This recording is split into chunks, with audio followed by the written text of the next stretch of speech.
네, 오늘의 말씀은 시편 100편 4절입니다. 다 함께 봉독하시겠습니다. 감사함으로 그의 문에 들어가며 찬송함으로 그의 궁정에 들어가서 그에게 감사하며 그의 이름을 송축할지어다. 아멘. 감사의 찬양이라는 말씀 듣도록 하겠습니다. 할렐루야. 감사의 찬양 올려드리시는 여러분 되시기를 축원합니다. 이번에 이 전한길 씨가 다니엘 기도의 강사로 나와가지고 자기 인생을 간증을 했는데 세금만 25억을 포탈 맞았습니다. 그런데 이제 10년 후에 빚만 25억이 있었고 이제 10년 후에는 세금만 25억을 납부하는 이제 그런 사람으로 성장하게 되었습니다. 원래 이제 경상도 경산에서 태어나서 가장 가난한 소장인의 아들로 태어나서 이제 대구 지방에서 수능 강사로 12년을 활동을 했어요. 그러다가 이제 EBS에서 수능 대책이 나오는 바람에 출판사 100명 또 출판사 25명 또 학원 강사 100명 그렇게 하던 큰 기업이 갑자기 하루아침에 그냥 망하고 말았습니다. 자기를 스스로 타락시키지 않겠다고 인생 10계명을 만들었어요. 성경을 인용해가지고 인생 10계명 만드는데 1계명 복 있는 사람은 악인의 꾀를 쫓지 아니하며 죄인의 길에 서지 아니하며 오만한 자의 자리에 앉지 아니하고 오직 여호와의 율법을 즐거워하여 그 율법을 죄하러 묵상하는 자로다. 2계명 지혜로운 자는 시간을 아끼느니라 게으른 자의 길은 가시 울타리 같으나 정직한 자의 길은 대로니라. 또 3계명 무릇 더러운 말은 너희 입 밖에도 내지 말라. 오직 덕을 세우는 데 소용되는 대로 선한 말을 하여 듣는 자들에게 은혜를 끼치게 하라. 4계명 돈을 쉽게 내는 자는 다툼을 일으켜도 노하기를 더디하는 자는 시비를 그치게 하느니라. 또 5계명 지혜로운 자는 아비를 즐겁게 하여도 미련한 자는 어미를 업신여기느니라. 또 6계명 적은 소득이 의를 겸하면 많은 소득이 불의를 겸한 것보다 나으니라. 7계명 너의 마음을 다하여 여호와를 의뢰하고 내 명철을 의지하지 말라. 8계명 항상 기뻐하라. 쉬지 말고 기도하라. 범사에 감사하라.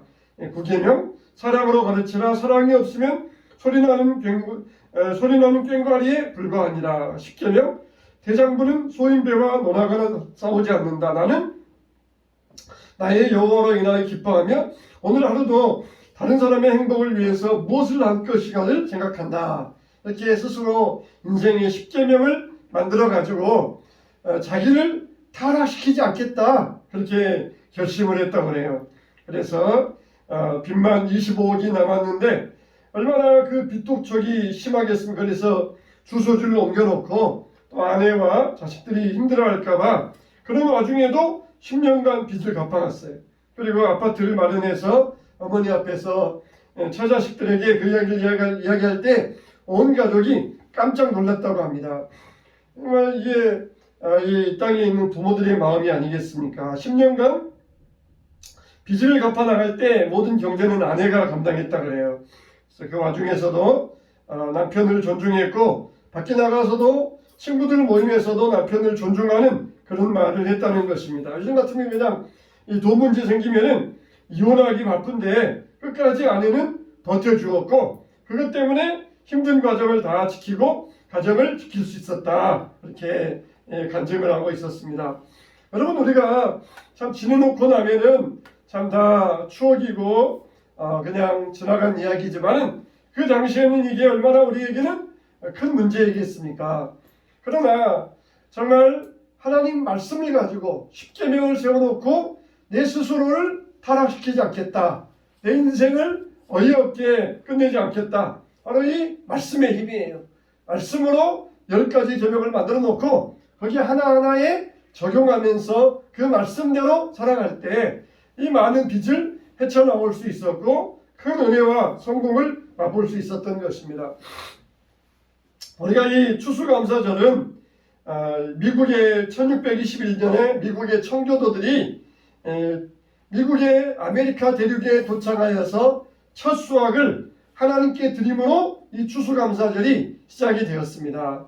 그 당시에 우리나라에서는 추석을 지내면서 제사를 지내는 그런 시대였었잖아요. 그러니까 뭔가 농사 짓는다는 것은 정말 그 당시에는 도저히 이거는 인간의 힘으로 안 된다. 하늘이 도와주셔서 햇빛도 주시고 비도 주시고 적당히 바람도 불어주시고 그래야 되는 것이지, 도저히 인간으로서는 이 농사 짓는 것은 인간의 힘이 아니다. 그걸 모든 사람들은 다 깨닫고 있었어요. 다 알고 있었어요. 그런데 우리 조상들은 이걸 하나님이 누구신지 알지 못하니까 한 해가 가뭄도 없이 풍년 들어가지고 많은 수확을 거둔 다음에 그 모든 공로를 조상들에게 돌렸어요. 조상님들이 우리를 보호해 주어서 우리가 이렇게 한 해를 평안하게 수확할 수 있었습니다. 하나님은 모르니까 그냥 뭔가에게 감사하긴 해야 되는데 그 대상을 모르는 거예요. 여러분, 마치 어렸을 때 부모님을 잊어버려가지고 부모님이 누군지 몰라요. 그런데 그냥 남의 아저씨를, 남의 아줌마를 부모님인 줄 알고 열심히 그분에게 감사하며 살아왔다는 것이에요. 그러나 나중에 이제 부모님 만나고 보니까 아, 정말 이분이 나의 부모님이다. 그걸 깨닫게 되잖아요. 그런 것처럼 무언가 이 농사 짓고 난 다음에 감사해야 되는데 그분을 몰랐던 것이에요.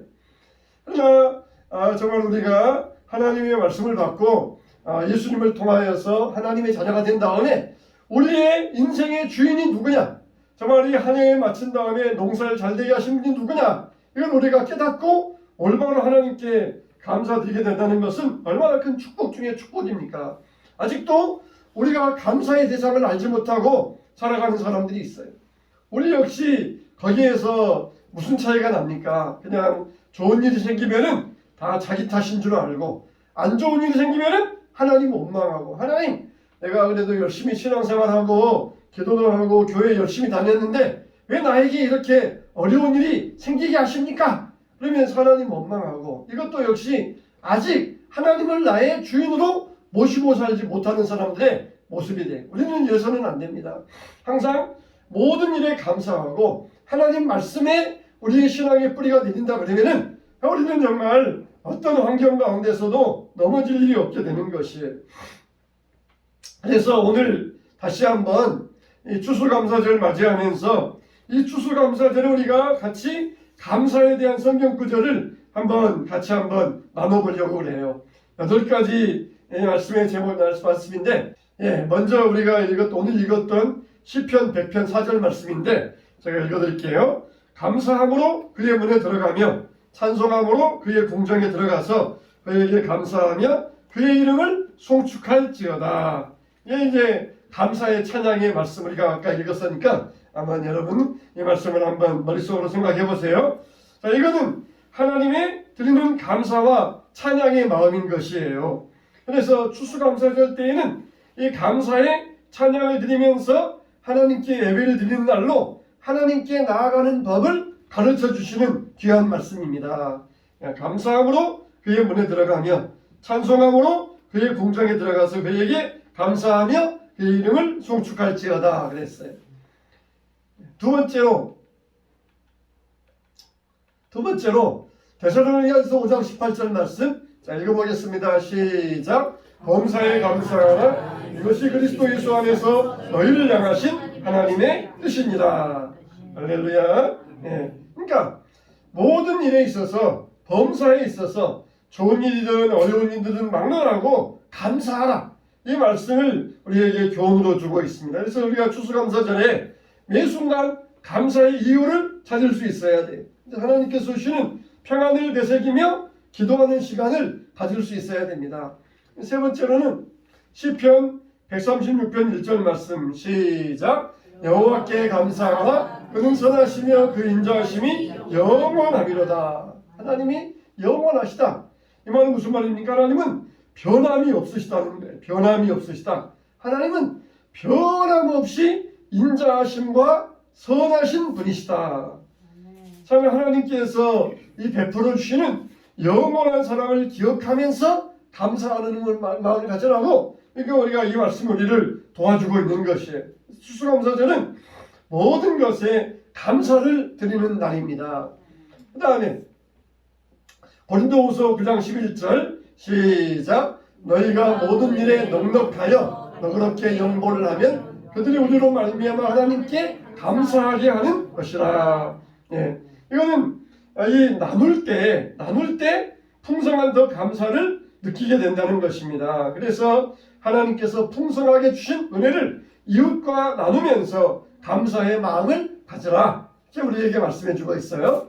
그 다음에 야고보서 1장 17절 시작. 온갖 좋은 은사와 온전한 선물이 위로부터 빛들의 아버지께로부터 내려오나니. 예, 모든 좋은 것 다 하나님께로부터 온다는 사실이에요. 그래서 이 하나님께서 주시는 모든 선물에 감사하며 기도하는 시간을 가져라. 내가 좋은 것 가지고 있습니까? 좋은 선물 받았습니까? 다 빛들의 아버지께서 나에게 허락하여 주신 것들이라는 것이에요. 좋은 것 생기면은 하나님께서 주셨습니다. 하나님의 은혜입니다. 빛들의 아버지 하나님께로부터 온 좋은 선물이라. 이 말씀도 우리가 참 이 추수감사절에 아주 귀한 말씀입니다. 그 다음에 빌립보서 4장 6절 시작. 아무것도 염려하지 말고 오직 모든 일에 기도와 간구로 너희 구할 것을 감사함으로 하나님께 아뢰라. 그러니까 우리가 이 추수감사절 때는 염려와 불안을 내려놓으세요. 그래서 기도와 감사로 하나님께 나아가야 됩니다. 1년 중에 우리가 감사에 대한 말씀 얼마나 많이 듣습니까? 그러나 이 추수감사절 때에는 다시 한번 이 말씀을 큰 의미를 가지고 새겨볼 수 있어야 돼요. 그래서 절기마다 하나님께서 주시는 새로운 말씀들이 나에게 큰 의미로 다가올 수 있어야 됩니다. 그래서 다시 한번 추수감사절 때 우리 마음속에 있는 염려를 내려놓아라. 불안을 버리라. 걱정을 버리라. 그렇게 우리에게 말씀하시는 하나님의 음성을 듣게 되시기를 축원합니다. 그 다음에 시편 107편 8절 말씀 시작. 여호와의 인자하심과 인생에게 향하신 기적으로 말미암아 그를 찬송할지어다. 하나님께서 행하신 큰 일로 말미암아 하나님을 찬양하려는 것입니다. 이번에 미국에서 대통령 선거가 있었어요. 또 각 나라마다 여러 가지 큰 일들이 있습니다. 그런 일들 행할 때 비록 내 마음에 안 들고 내 뜻과는 다르다 할지라도 그 큰 일을 인하여서 하나님께 감사하라. 하나님께서 행하신 그 기적들, 큰 일들을 인하여서 감사하라. 우리는 살다 보면은 그냥 코앞의 것만 보면서 내 문제에 소소한 것만 감사할 수 있는데 하나님이 행하시는 큰 일들, 이것들도 우리가 깊이 묵상하면서 감사하는 절기가 되어야 될 줄로 믿습니다. 그 다음에 이사야 12장 4절 시작. 그날에 너희가 말하기를 여호와께 감사하라.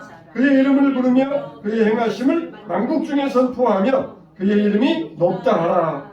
추수감사절은 하나님께 감사드리는 마음을 가지고 우리 주변에 나아가서 함께 나누는 날, 그게 바로 추수감사절이 되어야 된다는 것이에요. 그래서 여호와의 선하심을 온 세상에 전파하라. 그래서 감사의 의미를 온 세상 사람들에게 전파하는 기회로 추수감사절을 삼아라 하시는 것이에요.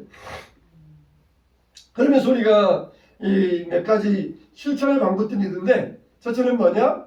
감사일기 쓰기. 첫째는 우리가 하나님께서 주신 은혜에 매일매일 감사하는 일들을 감사일기로 남기는 것이에요. 그렇게 감사일기 쓰기 시작하면은 달라지는 감사일기의 힘 그랬어요. 그래서 하루하루 살아가면서 감사하는 일을 감사일기로 쓰라는 것입니다. 그 다음에 가족과 감사 나누기. 추수감사절 식사 자리에서 가족과 친구들에게 감사의 인사를 나누는 것이에요. 한 해 동안 이 부모에게 감사드리고 자녀에게 감사드리고 감사할 일, 가족과 함께 감사의 일을 나누라는 것입니다. 세 번째로 이웃과 함께 감사를 나누는 것이에요. 그래서 이웃들이나 주변 사람들에게 음식이나 작은 선물을 전하면서 추수감사절의 의미를 나누는 것, 이게 추수감사절 우리가 해야 될 일 가운데 하나가 됩니다. 그 다음에 감사기도 드리기, 하나님께 감사기도 드리기. 하루를 마무리하면서 하나님 앞에 감사기도를 드립니다. 그래서 하루 동안 받은 은혜를 되돌아보면서 하나님께 감사드리는 소중한 시간으로 갖는 것이에요. 마지막으로 봉사활동하는 것. 자원봉사하면서 봉사활동하면서 이 감사한 마음을 사회적으로 나누고 싶은 사람들에게 봉사활동을 참여하는 것이에요. 그래서 이웃과 소외된 사람들을 감사한 봉사를 통하여서 이 감사를 전할 수 있는 것입니다. 이와 같이 우리가 추수감사절에 하나님 말씀을 깊이 묵상하고 그러면서 감사일기 쓰고 하나님께 감사하고 가족과 이웃과 함께 감사 나누고 봉사활동에 참여하면서 하나님께 감사함의 이 의미를 극대화시켜 나가는 것이 우리 앞에 밥이 한 그릇 있으면은 한 그릇 먹으면은 없어지지만 그러나 신기하게도 이 은혜를 나누면은 은혜가 커지게 되어 있습니다. 은혜는 정말 놀라운 하나님 앞에 화수분과 같아요. 나눌 때 커지고 감사를 나눌 때 이 감사가 더 위대해지게 되어 있습니다. 오늘 같이 한번 찬양 한번 부를 때 날 구원하신 주 감사, 날 구원하신 주 감사 같이 한번 불러보면서 기도하기 원합니다. 날 구원하신 주 감사, 모든 것 주신 감사, 지난 추억인의 감사, 주의 곁에 계시네. 자, 한번 불러보시면서 기도하겠습니다.